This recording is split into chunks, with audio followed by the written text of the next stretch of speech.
প্রিয় ভাই বোনেরা, আসসালামু আলাইকুম। যারা আমার ইউটিউবের সাবস্ক্রাইবার ফ্যান ফলোয়ার আছো, যারা আমার ভিডিওগুলো ভালোভাবে দেখতেছ, আমি তাদের কাছে চিরকৃতজ্ঞ যে তোমরা আমার ভিডিওগুলো লাইক, কমেন্ট, শেয়ার, মানে সর্বোচ্চ চেষ্টা যেগুলো সেগুলো করতেছো। আসলে কি জানো, যে যতই নিজের মানে বড় মনে করুক, বড় একজন ইউটিউবার মনে করুক, বড় টিকটকার বা যে কোনো সেলিব্রিটি মনে করুক, সবচেয়ে বড় কথা হচ্ছে তোমরা যদি যারা ভিডিও দেখো, মানে যারা কন্টেন্ট তৈরি করো না, যারা শুধুমাত্র আমাদের দর্শক যারা দেখো, তোমরা যদি না থাকতা,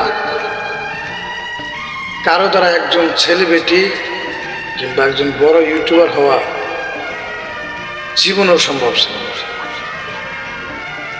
তো আমার কথাগুলো সবাই মনোযোগ দিয়ে শুনবা, কেউ ভিডিওটা ধাক্কা দিয়ে যায় না।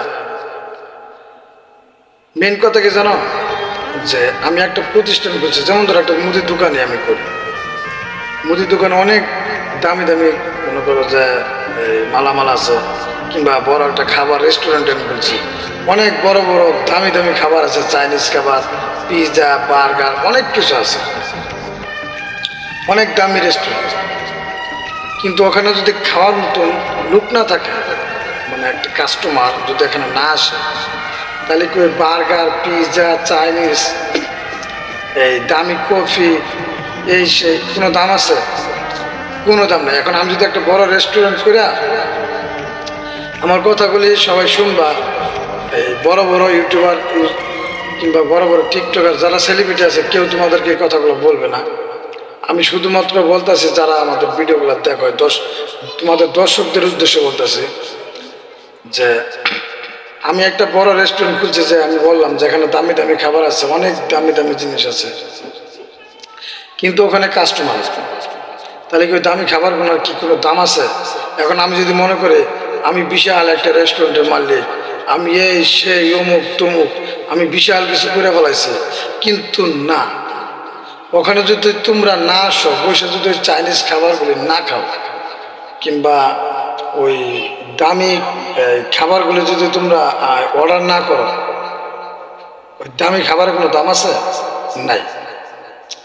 সেম এরকম একজন ইউটিউবার, একজন বড় সেলিব্রিটি যদি বলে আমার চ্যানেলে এত মিলিয়ন লাইক, এত মিলিয়ন সাবস্ক্রাইবার, আমার এই সেই অমুক তমুক, আরে যারা যারা আমার ভিডিওগুলো দেখতেছে, যারা সাবস্ক্রাইব করছে, যারা আমার সাথে মানে নিয়মিত এই ভিডিও লাইক কমেন্ট করতেছে, এরা যেমন আমাকে সাবস্ক্রাইব করতে পারছে, বেল আইকন বাজাতে পারছে, এরা আবার আমার সাবস্ক্রাইবটা উড়াইও নিতে পারবে।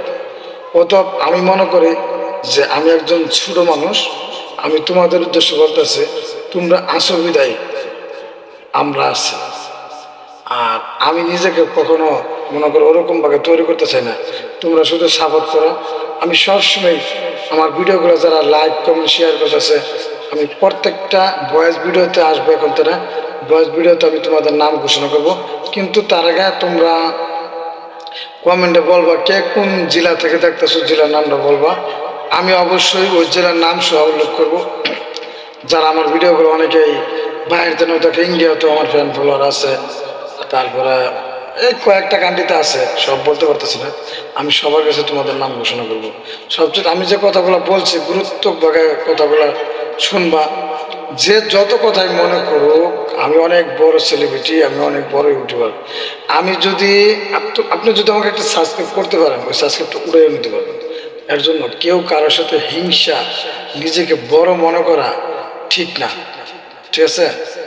তোমরা হলে আমাদের যারা দর্শক দেখো, এরা হলো সবচেয়ে বড় সেলিব্রিটি এবং এরা হলো সবচেয়ে বড় ইউটিউবার। কারণ এরা আছে বিদায়, আমরা কন্টেন্ট তৈরি করে মানে পাইতেছি। তো ঠিক আছে, সবাই ভালো থাকো। আমার কথাগুলো যদি মানে কারো কোনো ব্যাক কমেন্ট থাকে, আমার কমেন্ট বক্সে জানাবা। যদি কারো ভালো লেগে থাকে সেটাও কমেন্ট বক্সে জানাবা। আর অবশ্যই ভিডিওটা বেশি বেশি শেয়ার করবা, যেন তোমার মাধ্যমে আরো 5 জন লোক কথাগুলো জানতে পারে। আমি যে কথাগুলো বোঝানোর চেষ্টা করছি, অবশ্যই তোমরা বুঝতে পারছো। আসসালামু আলাইকুম, ভালো থাকো।